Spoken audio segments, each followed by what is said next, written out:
ابھی میرے ایک جاننے والے کا میسج آیا، ان کے یہاں آج لوگ روزہ رکھے ہوئے تھے۔ کون سا روزہ؟ بولے ہزاری روزہ، ایک روزہ کا ثواب 1000 روزے کے برابر ملتا ہے۔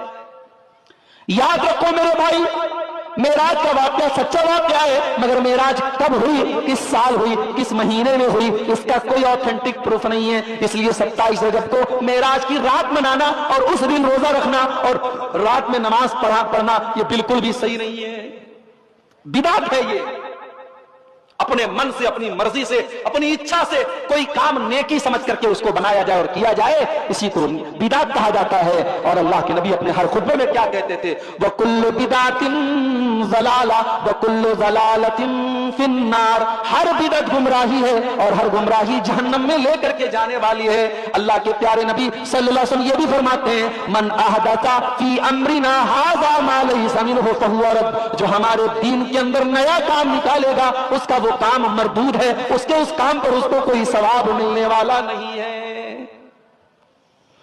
بدعت کرنے والا، جانتے ہو جو بدعت کرتا ہے بڑا خطرناک آدمی ہوتا ہے۔ شرابی شراب پی رہا ہے، اس کو سمجھاؤ گے ہو سکتا ہے وہ مان جائے۔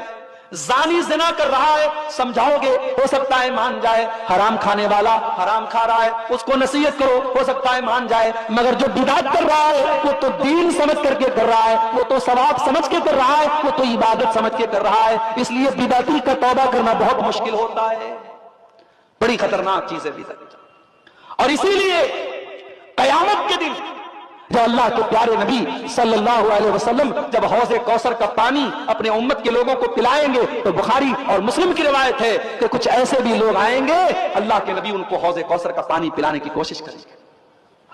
جب اللہ کے نبی ان کو حوض کوثر کا پانی پلانے لگیں گے تو فرشتے روک دیں گے اور فرشتے کہیں گے اے اللہ کے نبی آپ ان کو یہ حوض کوثر کا پانی نہیں پلا سکتے۔ اور اللہ کے نبی فرمائیں گے یہ تو میری امت کے لوگ ہیں، یہ تو میرا کلمہ پڑھنے والے لوگ ہیں، یہ تو میرے ماننے والے لوگ ہیں۔ تو صحابہ کیا، تو فرشتے کیا کہیں گے؟ فرشتے کہیں گے اے اللہ کے نبی انک لا تدری ما احدثوا بعدک، اے اللہ کے نبی آپ نہیں جانتے انہوں نے آپ کے بعد آپ کے دین میں کون کون سے نئے نئے کام نکالے ہیں، آپ کے دین کو بگاڑ کے رکھ دیا ہے، آپ کے دین کا تماشا بنا کے رکھ دیا ہے۔ ہر مہینے کی کوئی نئی بدعت۔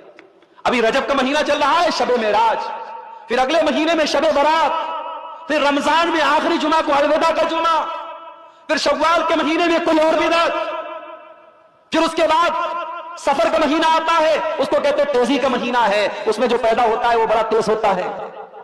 ہر مہینے کی کوئی نئی بدعت ہے۔ میرے پیارے ساتھیوں، بدعتوں سے اپنے آپ کو بچاؤ، بدعت بڑی خطرناک چیز ہے، ہماری اور آپ کی نیکیوں کو برباد کرتی ہے۔